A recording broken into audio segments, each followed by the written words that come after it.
खबर शामिल करते हैं सियालकोट से रिपोर्ट लियाकत हुसैन पोलो नुमाइंदा खसूसी PNP sports news Sialkot. GSL edition 7 का खेले जाने वाला 17वां मुकाबला शहजाद 11 कूबे चक ने पाक चाइना सैदपुर को शानदार मुकाबले के बाद 21 रन से हराकर ये मुकाबला अपने नाम कर लिया और जीएसएल एडिशन 7 में अपना ये मुकाबला अपने नाम कर लिया।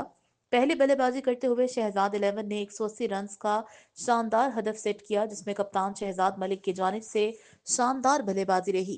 उन्होंने 62 रन की शानदार इनिंग खेली। इनके साथ हसनैन चेला 46 रन बनाकर टॉप स्कोरर रहे। हदफ के ताकुब में टीम पाक चाइना का आगाज अच्छा न रहा।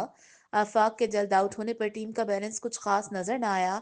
रमजान दानू ने 48 रन की इनिंग खेली। इनके साथ साद और साकी ने कम किया, लेकिन टारगेट बड़ा होने की वजह से मैच न जितवा पाए। मलिक शहजाद और असगर ने दो दो विकेट अपने नाम की। Man of the match Malik Shahzad और असगर को जीएसएल स्पोर्ट्स की जानिब से 4,000 रुपए और एक खूबसूरत ट्रॉफी इनाम दिया गया। मैच जीतने पर टीम स्पॉन्सर्स की तरफ से तमाम खिलाड़ियों में इनामात दिए गए।